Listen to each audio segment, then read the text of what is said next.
as he refers to him as a fellow superior being, reminding Mage of his plan to get rid of those who are inferior. He thinks the weak have been taking advantage of their kindness, gaining more rights, and making them weaker overall, so he wants to get rid of them all. Mage wonders if he means those who can't use magic, and Abel says they need to be disposed of, because just segregating them from society is not enough. Abel also includes underachievers, and people who shelter the weak on his list, but Mage thinks back to how Burndead took him in.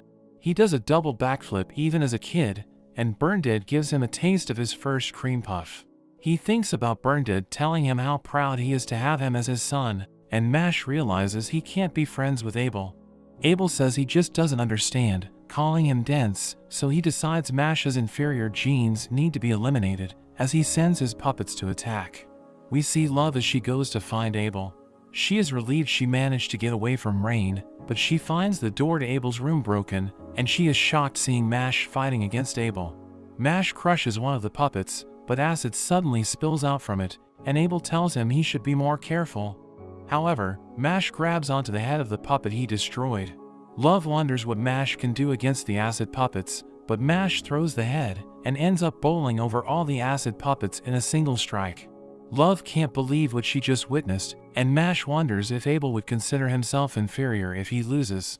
He also wonders what Abel has done with Lemon, but Abel claims he doesn't know who he is talking about, as he summons his stronger puppets.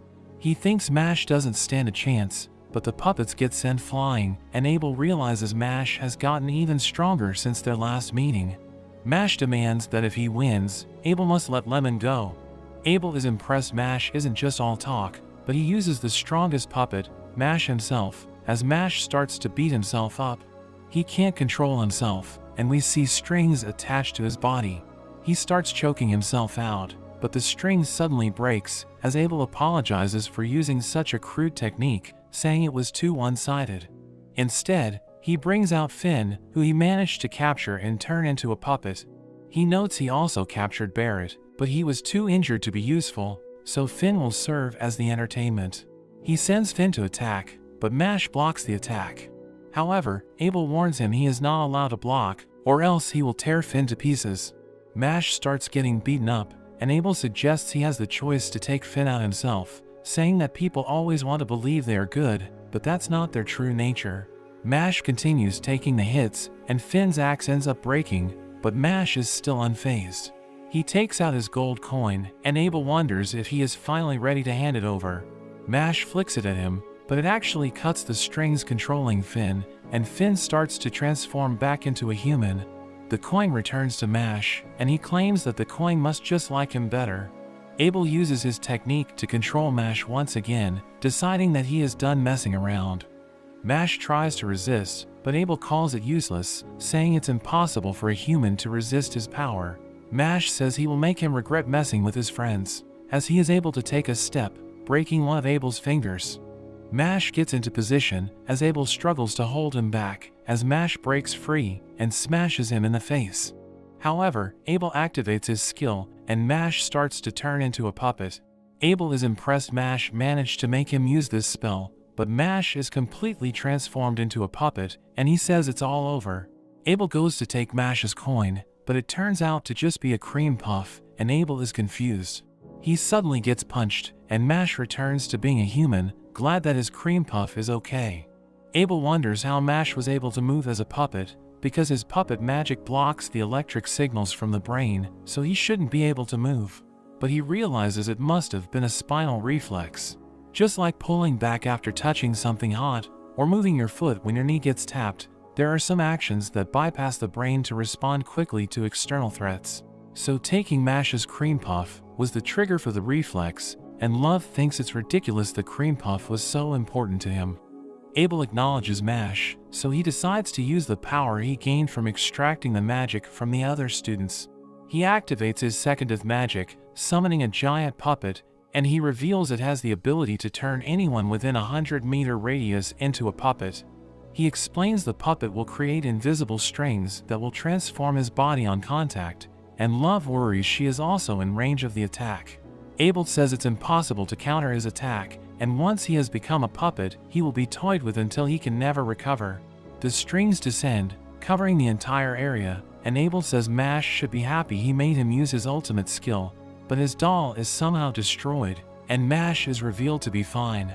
Abel wonders how he is still human, and Mash says he just tore the strings. Abel thinks it should be impossible, since the strings are invisible when they descend, so a normal person should not be able to stop them.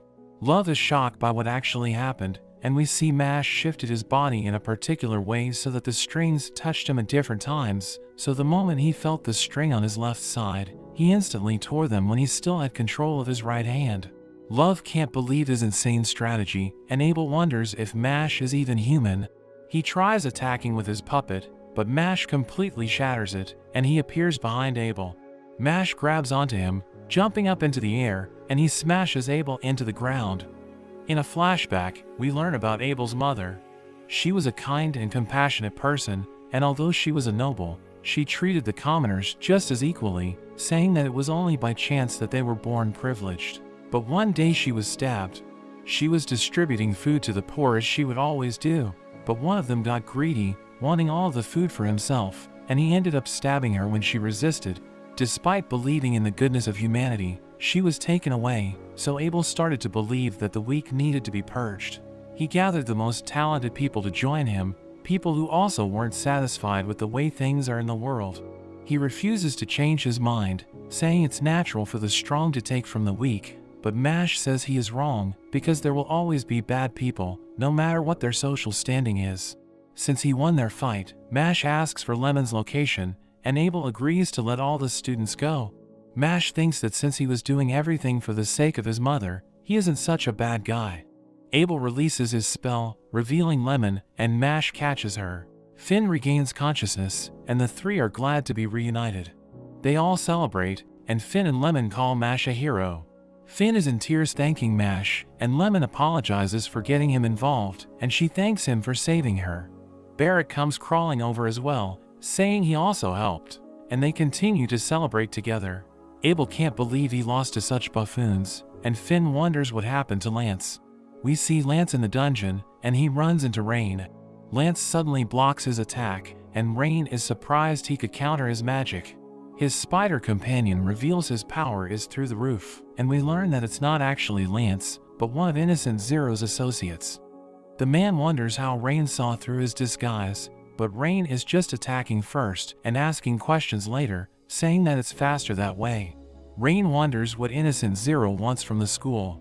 The man reveals they are searching for something. Abel was meant to help them look, but he turned out to be no help, so he is off to kill Abel since they no longer need him. Rain tries to go after him, but he gets stopped by a giant knife. The man goes on ahead, and we see Rain is confronted by another opponent, but he worries for Mash and his friends, because the man heading towards them has the power on the level of a divine visionary.